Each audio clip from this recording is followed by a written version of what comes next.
Hey guys, Cam here from PhoneDog.com, and a little while ago Nokia announced its Lumia 930. It was the latest GSM flagship device on Windows Phone. Loaded with Windows Phone 8.1, it looks like it's going to be a fantastic device if you can get hold of one. I've had it for the last 2.5 weeks and I wanted to give you my thoughts in form of a review. But before we do, I want to thank our friends at Best Buy. They regularly supply us with phones to give away in our One Pawed Bandit giveaway, a game where you can spin to win.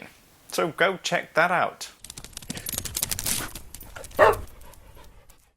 Now, the Nokia Lumia's design is very reminiscent of the Nokia Lumia icon released on Verizon earlier this year. It measures in at 137 by 71 by 9.8 millimeters and weighs a pretty hefty 167 grams.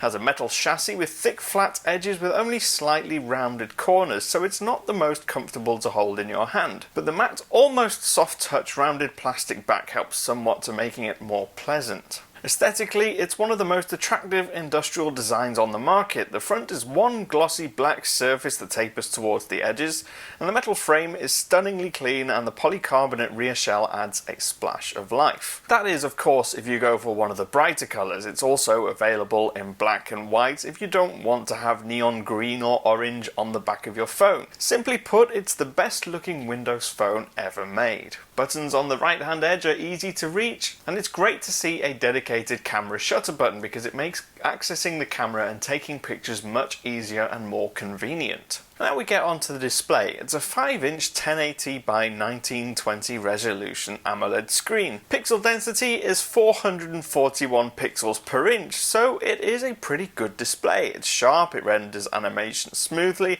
and produces really vibrant colours. Text and images and video are clear, but as soon as you turn it to a different angle, it goes pear-shaped. It's become noticeably blue, and it affects the colour accuracy of everything.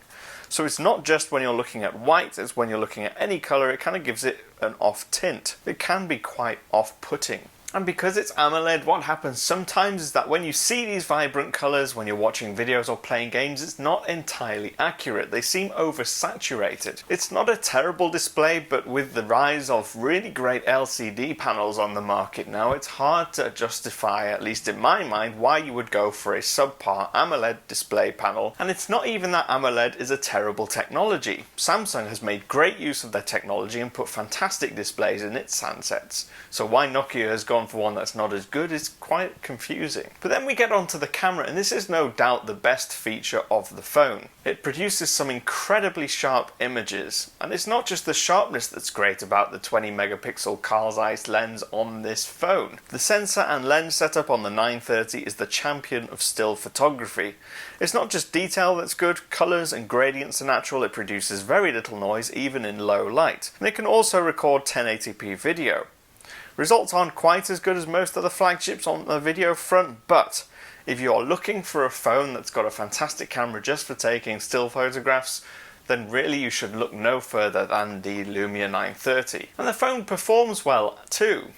The battery is a 2420 mAh battery, which should be enough to get most people past a whole day's use. I'm a pretty light user and I generally charged it once every 1.5 to 2 days, depending on how much I was using it at the time. Of course, there are various software options to help you make the most out of your battery, so you can dim the screen or switch off various connections and close apps, as you can with most phones. And performance is pretty good as well. Snapdragon's 800 series quad-core 2.2 GHz processor powers the phone, and loading apps and switching between them is pretty fluid and smooth. But it doesn't render absolutely every detail quickly. It does depend very much on an app-by-app basis, but in terms of web pages, it's incredibly fast, one of the fastest I have used to date. Some apps can be sluggish, but I'll put that down to third-party app development, because most of the apps that are actually built into the phone load fairly quickly. A lot of this is helped by the fact that it's built in with the latest Wi-Fi and LTE technologies. We get on to one of the biggest talking points of the phone, which is Windows Phone 8.1. It's the latest operating system by Microsoft, and it's undoubtedly one of the best versions available so far. It'd be surprising if it wasn't though. Among the top features is Cortana, the surprisingly good digital assistant. Very much like Siri, it has its very own personality and name and can give you conversation, tell jokes, respond to questions, perform web tasks.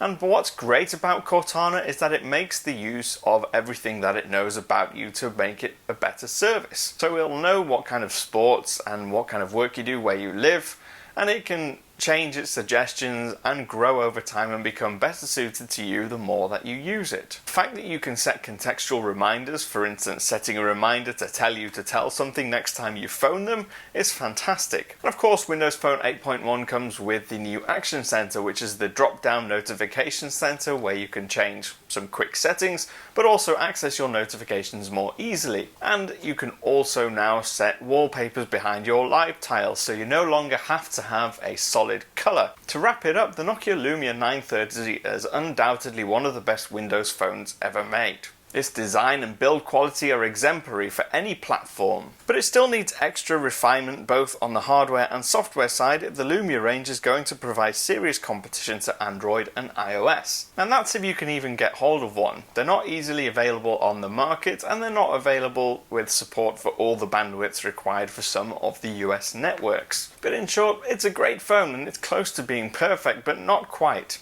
But still a very good effort. I've been Cam. I'm at phonedog_Cam on Twitter. If you have any comments or questions, you can use Twitter or you can get me in the comments section below. And I will see you again soon.